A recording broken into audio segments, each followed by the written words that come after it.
Hello guys, welcome to Focus online classes. हमारी इस class में आपका वेलकम है। जैसा कि मैंने कल आपको बताया था कि हम एक इंग्लिश प्रैक्टिस सेशन स्टार्ट कर रहे हैं, यानी कि ये आपको उस लेवल की तैयारी करा देगा जहां आप सोच भी नहीं सकते। मतलब कि अगर आप कोई सा भी एग्ज़ाम दे रहे हो जिसमें इंग्लिश आती है, तो ये प्रैक्टिस आपके लिए बहुत बहुत बहुत ज़्यादा लाभदायक होगी। जैसा आपको कल मैंने एक वीडियो दी थी और उस वीडियो में 10 क्वेश्चन दिए थे। कितने दिए थे बेटा? 10 क्वेश्चन दिए थे मैंने। और फिर बाद में मैंने एक क्विज़ भी रखा था जिसका आंसर आप सबको किस में देना था? कमेंट बॉक्स में देना था। ठीक, लेकिन आपने दिया नहीं दिया वो डजेंट मैटर, कोई दिक्कत नहीं। लेकिन अब उस क्वेश्चन को हम डिस्कस करेंगे। बढ़ते हम अपने सेशन की ओर। जो कल वाला क्वेश्चन था बेटा, मैन इन द स्ट्रीट। देखो, मैन इन द स्ट्रीट, ये एक इडियम्स है। मैन इन द स्ट्रीट, इसको हमें किस तरह से याद करना? स्ट्रीट क्या होती है? यानी कि सड़क होती है, ये रोड होती है, ठीक है। और ये होती है ना 2D डायमेंशन होती है। क्या होती है? 2D dimension. मतलब जो 2D होती है ना, इधर भी बिल्डिंग होती है, इसकी रोड की साइड घर बने होते हैं, इधर भी घर बने होते हैं, ठीक है। और बीच में ये रोड होती है, बीच में क्या होती है? रोड होती है। हाँ, अब ये क्या है? सड़क है। इसको याद करने का तरीका मैं बता रहा हूँ आपको। मैन इन द स्ट्रीट, अब कोई मैन यहाँ पर बैठा हुआ है, ठीक है। Man in the street. अब भाई एक बात बताओ, इस सड़क पे बैठने का काम किन का होता है? जो सिंपल लोग होते हैं उनका होता है, ठीक है। जो सिंपल लोग होते हैं उनका होता है सड़क पे बैठने का काम। यानी कि मतलब भिखारी लोग हैं जैसे, या जिसके पास कोई काम नहीं है वो बंदा बैठ जाता है काम की तलाश में। अब ऐसा तो नहीं है मुकेश अंबानी यहाँ आके बैठेगा, ऐसा तो नहीं है मुकेश अंबानी यहाँ आके बैठेगा, या कोई पॉलिटिशियन रोड पे आके बैठेगा काम की तलाश में। मतलब इसे याद कर सकते इस तरीके से। देखो, ये याद कराने का तरीका है। आपको याद कराने का तरीका कुछ भी हो सकता है। मैन इन द स्ट्रीट, तो इसका जो आंसर होगा वो ऑप्शन नंबर 3 होगा, ठीक है। Simple man. Man of talent नहीं होगा, ए फुलिश मैन भी नहीं होगा, ना ए ड्यूटीफुल मैन होगा, ठीक। बढ़ते हम आज के क्वेश्चन की ओर अपने। पहला क्वेश्चन देखो हमारा। Rohan was surprised and pleased when he was informed of me winning the contest in expo 2021, sorry 2022। अभी वैसे भी आपको पता है एक्सपो चल रहा है, दुबई में चल रहा है, ठीक है। हाँ, एक्सपो 2022। तो इस पे करंट के क्वेश्चन बन जाते हैं वो, लेकिन हमारा मुद्दा नहीं है। हमारा क्वेश्चन है, आप सॉल्व करो। 5 सेकंड दूंगा आपको।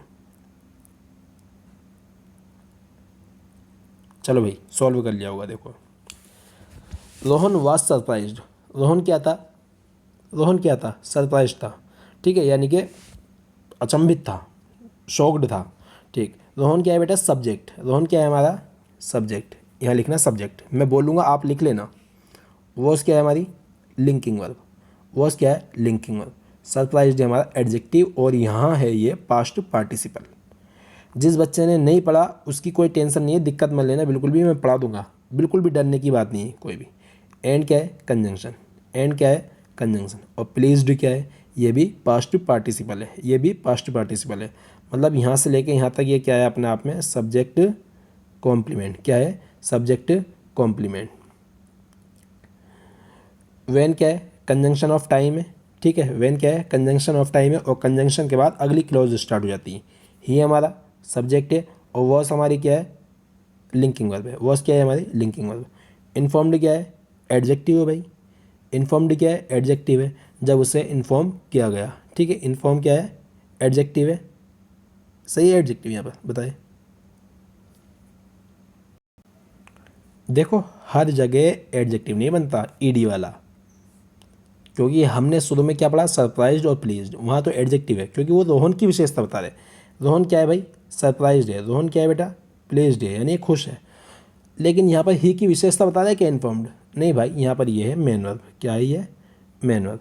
और ये वॉस यहाँ पर लिंकिंग वर्ब नहीं है, ये है हेल्पिंग वर्ब। ये बना हुआ है सेंटेंस पैसिव वॉइस में। रोहन को इन्फॉर्म किया गया, ना कि रोहन इन्फॉर्म था, ठीक है। रोहन को इन्फॉर्म किया गया। ऑफ क्या है? प्रीपोजिशन। ऑफ क्या है? प्रीपोजिशन। और प्रीपोजिशन के बाद क्या आते हैं? उसके ऑब्जेक्ट आते हैं। अब ऑब्जेक्ट क्या है? सब मी, विनिंग, द कॉन्टेस्ट। क्या होना चाहिए सर?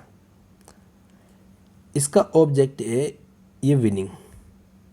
कुछ बच्चों को डाउट होगा, सब विनिंग, इसमें तो आईएनजी फॉर्म लग रही, ये तो मेन वर्ब होगा, विन, विंस, विनिंग, ठीक है, वॉन।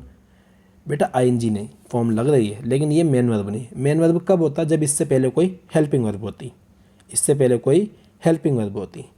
अब ये क्या काम कर रहा है? ऑफ प्रीपोजिशन के बाद ऑब्जेक्टिव बनने का काम कर रहा है। ऑब्जेक्टिव कौन बनता है? ऑब्जेक्टिव कौन बनता है? ऑब्जेक्ट बनता है बेटा या तो नाउन या प्रोनाउन। नाउन या प्रोनाउन ऑब्जेक्ट बनता है। क्या बनता है? नाउन या प्रोनाउन ऑब्जेक्ट और सब्जेक्ट बनने का काम करते हैं। तो विनिंग यहाँ पर क्या है? नाउन है। और जब नाउन है, विनिंग यहाँ पर क्या है? नाउन है। जब नाउन है और आईएनजी फॉर्म आ रही तो इसी को हम क्या बोल देते हैं? हम जीरन बोल देते हैं। क्या बोल देते हैं बेटे? जीरन बोल देते हैं। क्या बोल देते हैं? जीरन। ठीक है, टेक्निकल नाम इसका जीरन है और वैसे बस गांव वाला नाम क्या है इसका? नाउन है। इस तरह से याद रखना। अब देखो जीरन है, इसमें जो विन है ना, विन वर्ब है, और वर्ब के क्या होते हैं? ऑब्जेक्ट होते हैं। तो मतलब ये जो द कॉन्टेस्ट क्या है? ऑब्जेक्ट ऑफ जीरन है। द कॉन्टेस्ट क्या है? Object of Jiran. क्या है? Object of Jiran. लिख लेना सही से आप, क्योंकि मुझे फिंगर से लिखना पड़ रहा है। हमारा इंस्ट्रूमेंट आने वाला है, वो ऑर्डर कर रखा है मैंने, 4-5 दिन में आ जाएगा। इन क्या है? प्रीपोजिशन है। और एक्सपो 2020 क्या है? 2022 उसका ऑब्जेक्ट है। ठीक, अब एक बार बताओ सर, ये विनिंग क्या बताया आपने? ऑब्जेक्ट बताया, मतलब नाउन है। तो नाउन से पहले क्या आता सर? एडजेक्टिव आता। मी तो यहाँ पर ऑब्जेक्टिव केस लिख रखा भाई, मी काट के करो, यहाँ पर पजेसिव केस करो, इसका माई करो। माई किस में होना है? मतलब ऑप्शन नंबर सी में होगा। ऑप्शन नंबर सी में होगा, मतलब ऑप्शन नंबर सी सही हो जाएगा। हम कर लेंगे Rohan was surprised and pleased when he was informed of my winning the contest in expo 2022। यानी कि रोहन बहुत ज़्यादा शॉक्ड था और बहुत ज़्यादा खुश भी था जब उसको बताया गया कि मेरी जीत का, कि मैं जीत गया हूँ, कि मेरी जीत हो गई। क्या? The contest in expo 2022। बढ़ते नेक्स्ट क्वेश्चन की ओर। ऑप्शन नंबर सी इसका सही आंसर होगा। The only boy who can read and right French very well is my cousin. अच्छा क्वेश्चन है, ठीक है, और मैं वही क्वेश्चन ला रहा हूँ जो एग्ज़ाम में ज़्यादातर आते हैं। चाहता तो छोटे छोटे एग्जाम्पल लेकर आ सकता था प्रैक्टिस कराने, नहीं भाई सही नहीं रहेगा। चलो भाई करो जल्दी से। चलो अब इधर देखो, बॉय क्या है बेटा? सब्जेक्ट है। और द ओनली क्या है? इसके लिए डिटर्मिनर है। द ओनली क्या है? डिटर्मिनर है। आपको याद होगा मैंने प्रोनाउन में पढ़ा था, रिलेटिव प्रोनाउन में द ओनली आ जाए, द फ्यू आ जाए, द लिटिल आ जाए, या सेम आ जाए, द सेम आ जाए, या सुपरलेटिव डिग्री आ जाए, उसके लिए रिलेटिव प्रोनाउन का यूज़ होता है दैट का। उसके लिए रिलेटिव प्रोनाउन का यूज़ होता है दैट का। सही है सर, बताया था आपने। लेकिन सब पहचाने कैसे हम? दैट आएगा। देखो हु किसके लिए आता? हु आता पर्सन के लिए, बॉय पर्सन है, बिल्कुल सही बात है, हु आ सकता था। लेकिन द ओनली बॉय, मतलब यहाँ द ओनली मतलब एक, द ओनली मतलब एक, केवल एक ही बॉय है, केवल एक ही बॉय है जो पढ़ सकता है, जो पढ़ सकता है और लिख सकता है French very well is my cousin. जो लड़का है ना वो पढ़ सकता है क्या? फ्रेंच, और लिख भी सकता है, और वो मेरा कज़न है, और वो मेरा कज़न है। जब एक है तो अपने आप में क्या होगा? डेफिनिट होगा। क्या होगा? अपने आप में डेफिनिट होगा। और मैंने क्लास में कई बार बताया ए और एन की वीकर फॉर्म होती है 1। ठीक, ए और एन की वीकर फॉर्म होती है 1। लेकिन एक बात ये बताओ, ये जो द है, ये द, इसकी वीकर फॉर्म दैट नहीं हो सकती? हो सकती है ना। द किसके लिए आता? डेफिनिट चीज़ों के लिए। और दैट भी किसके लिए आता? डेफिनिट चीज़ों के लिए। तो भाई इसलिए यहाँ पर हु जो रिलेटिव प्रोनाउन है उसके यहाँ हु रिलेटिव प्रोनाउन काट के क्या आएगा? दैट आएगा। अब किस में आएगा? ऑप्शन नंबर बी देखो। द ओनली बॉय में कोई गलती है क्या? नहीं। Who can read and right, मतलब हु का गलत है ना हमारा, तो इसलिए ऑप्शन नंबर बी सही आंसर होगा। बढ़ते आगे, थर्ड क्वेश्चन देखो। ओ व्हाट अ क्वेश्चन, ये क्वेश्चन तो कई बार आया है आपका। ये प्रोनाउन पे है। देखो यू कोमा आई, कोमा लगा लेना यहाँ पर, you comma I and he should go to market. Should go to market. Why? To buy. To buy what? Gift. कौन से गिफ्ट? बर्थडे गिफ्ट, यानी कि birthdays gift for our new friend. भाई उसका न्यू फ्रेंड होगा कोई, ठीक है, यू आई एंड ही का न्यू फ्रेंड होगा, उसका बर्थडे आ रहा होगा, तो उन्हें मार्केट जाना पड़ा। उन्हें मार्केट जाना पड़ा क्या करने के लिए? गिफ्ट खरीदने के लिए, बर्थडे के लिए, उनके न्यू फ्रेंड के लिए। देखो मेरी बात सुनो, जब आ जाए ये पर्सनल प्रोनाउन जो, अगर इनका ऑर्डर दिखाना हो ना, इनका ऑर्डर दिखाना हो, अगर बात पॉजिटिव चल रही हो, तो हम यूज़ करते हैं 231। 231 क्यों? ठीक है, पहले लिसनर को लेंगे, फिर थर्ड पर्सन को लेंगे, फिर हम अपना आप को लेंगे। लेकिन बात कहीं निगेटिव चल रही हो, तो निगेटिव चीज़ों में सबसे पहले अपने आप पे ब्लेम लगाना चाहिए। बाद में दूसरे पे लगाना चाहिए। निगेटिव चीज़ों के लिए हमें 123 का यूज़ करना पड़ता है और पॉजिटिव के लिए 231 का। मान लो आपके घर गेस्ट आए, तो भाई गेस्ट आए तो खाना पहले खुद खाओगे या गेस्ट को खिलाओगे?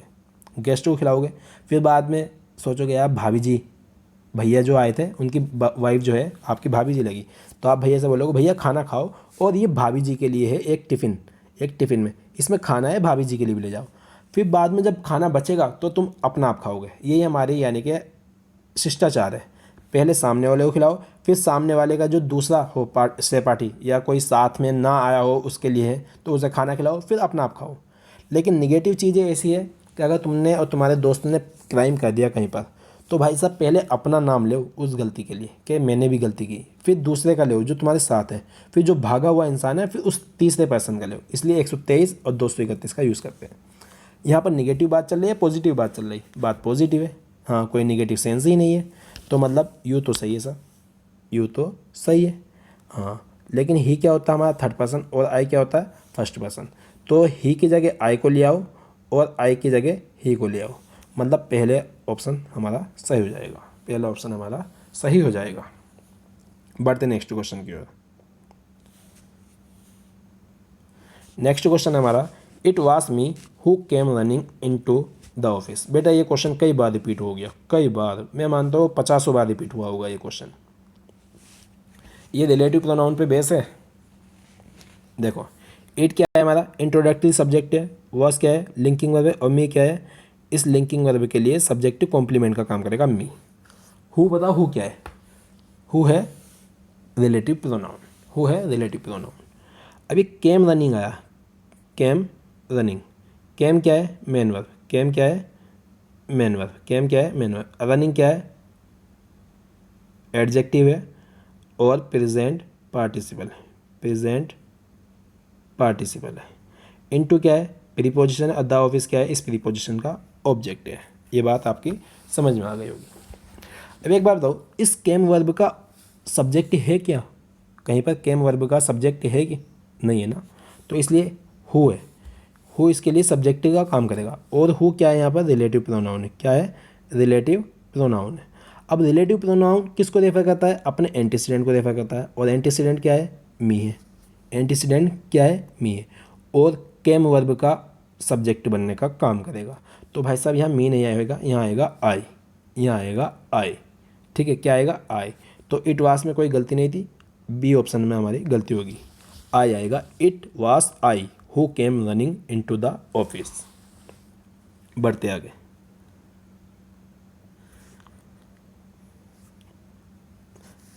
फिफ्थ क्वेश्चन देखो, my mother is a primary school teacher and his is a housewife but our fathers are doctors. बेटा ये सेंटेंस इतना अच्छा है कि जितनी तारीफ मैं इसकी कर लूँ तो कमी है। और एक बार बताओ, ये सेंटेंस मैं तब आपको और अच्छे से समझाऊंगा जब मेरा वो जो इंस्ट्रूमेंट मंगवा रहा हूँ ना, पेन लिखने वाला, ठीक है, तब और आपको अच्छा समझाऊंगा। जो बच्चे क्लास में पढ़ चुके हैं उनके लिए तो काफ़ी आसान है, जिन्होंने नहीं पढ़ा उनके लिए मैं मानता हूँ कि हाँ डिफ़िकल्ट हो सकता है, लेकिन अभी समझाने के बाद वो भी फिनिश हो जाएगा। देखो भाई, पर्सनल प्रोनाउन सबको पता है ना, ठीक है।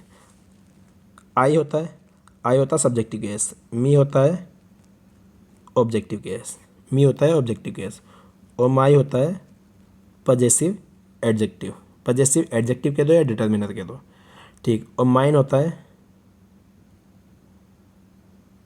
पजेसिव प्रोनाउन और माई सेल्फ होता है रिफ्लेक्सिव प्रोनाउन। इसी तरह से जो ही है, इसी तरह से जो ही है, क्या है, ही का ऑब्जेक्टिव केस क्या होगा, हिम। और जो पजेसिव डिटर्मिनर क्या होगा, हिज। पजेसिव डिटर्मिनर क्या होगा, हिज। लेकिन इसका पजेसिव प्रोनाउन भी बेटा क्या होता है, हिज होता है। क्या होता है, हिज होता है। पजेसिव प्रोनाउन भी क्या होता है, हिज होता है। अब क्वेश्चन देखो, मैं ये सब कुछ मिटा देता हूँ आपके।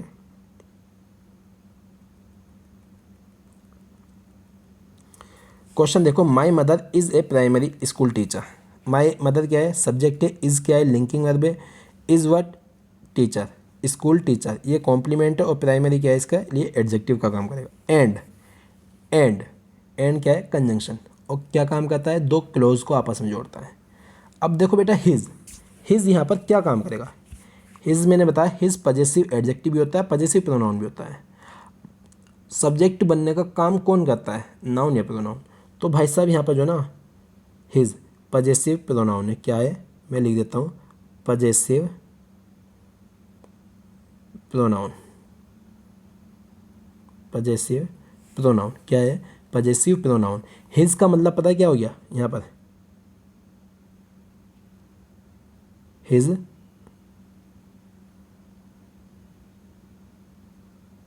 मदर। हिज का मतलब हो गया यहाँ पर हिज मदर। अब पढ़ के देखो sentence, my mother is a primary school teacher and his mother, and his mother. और भाई साहब हमने मदर की रिपीटिशन को रोक के हमने सिर्फ हिज रहने दिया। And his is a housewife but our fathers are doctors.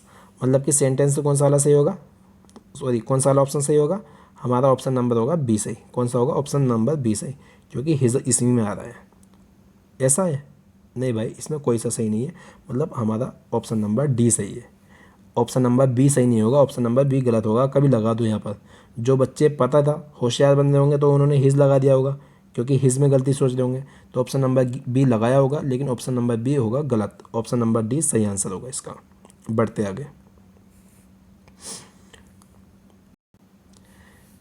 A women poisoned her and her own two children because the hardship after the death of her husband। मतलब कहना चाहता है कि जो एक लेडी है उसने अपने आप को और अपने बच्चों को, अपने आप को और अपने बच्चों को जहर दे के मार लिया, क्योंकि तंग हाल थी, क्योंकि वो तंग हाल थी।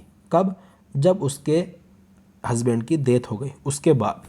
होता है, देखो अक्सर दुनिया में देखा जाता है ऐसा, ठीक है, हस्बैंड की डेथ हो जाती है तो वाइफ बड़ी परेशान हो जाती है, ठीक है, बच्चों का जीवन चलाना है। लेकिन आज का माहौल चेंज होता जा रहा है, ऐसा कुछ नहीं है, ठीक है, कई जगह ऐसा भी है, ऐसी बात नहीं है, सब तरह की दुनिया है, सब तरह के लोग होते हैं, ठीक है।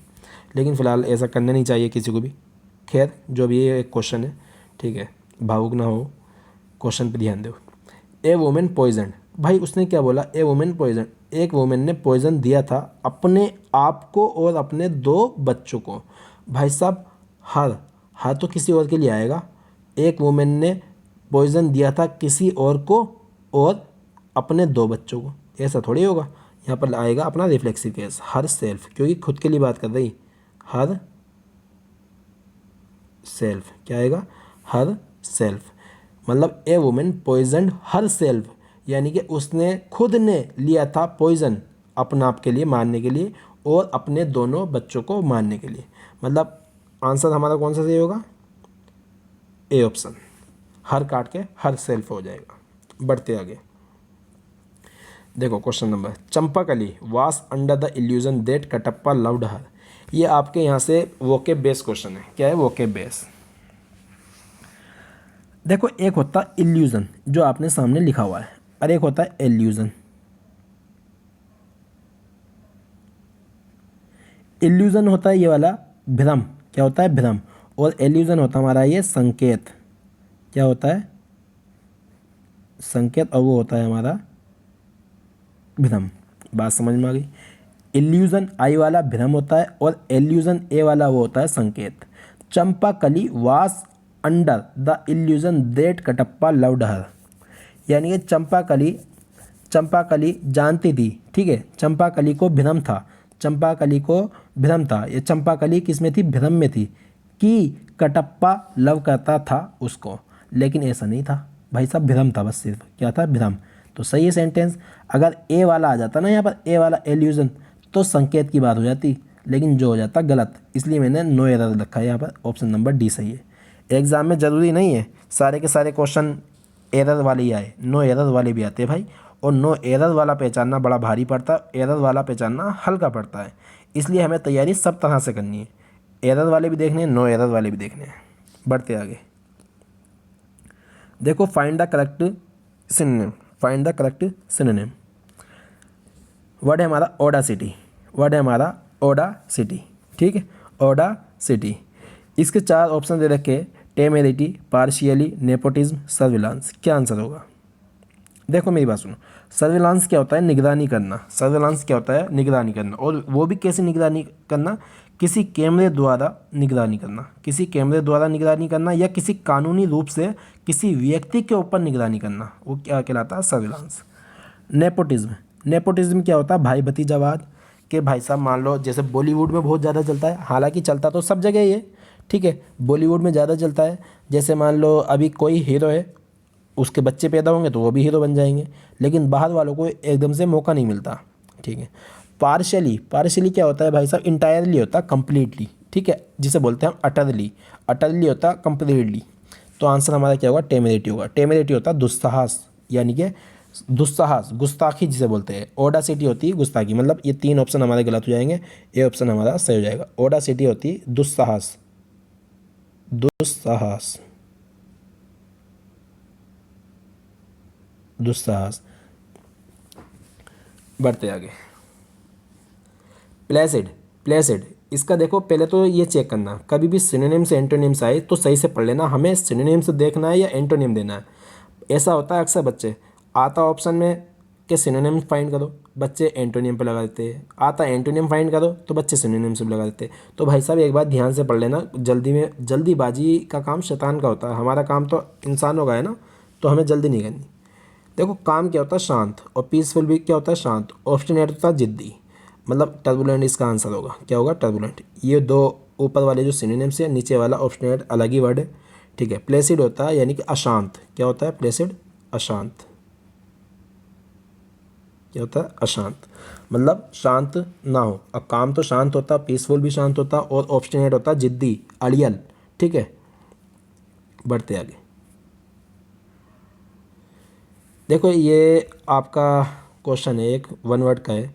An area of grassland, an area of grassland where animals graze is called, यानी कि एक ऐसा एरिया जहाँ घास का एक ऐसा एरिया जहाँ एनिमल्स चरते हैं, उसको क्या बुलाते हैं, मेडो, ground, field, dwarf.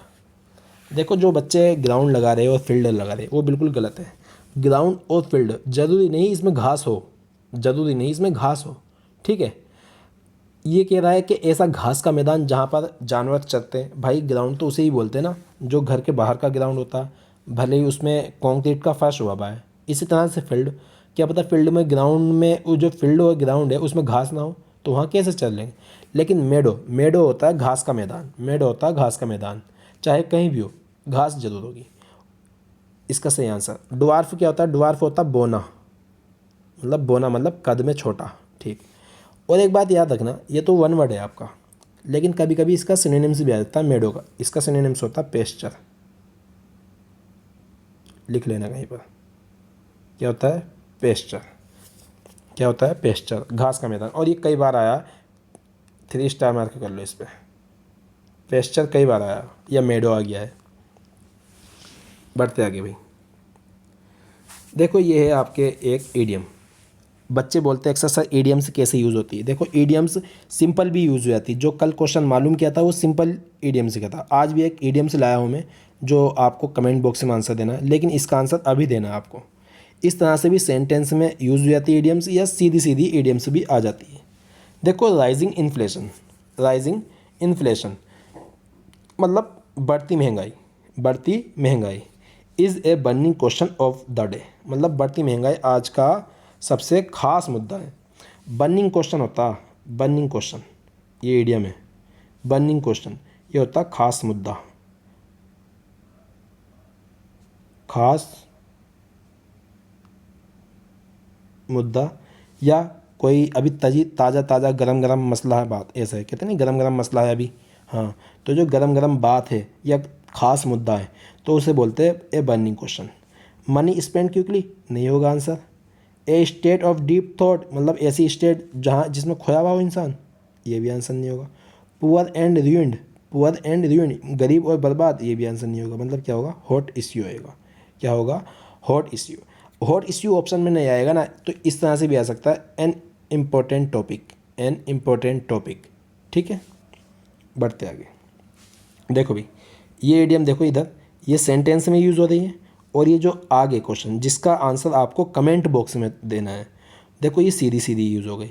Cat and dog live, cat and dog live, इसका आंसर आपको किस में देना है भाई, कमेंट बॉक्स में देना है। तो दोस्तों मिलते हैं, ठीक है।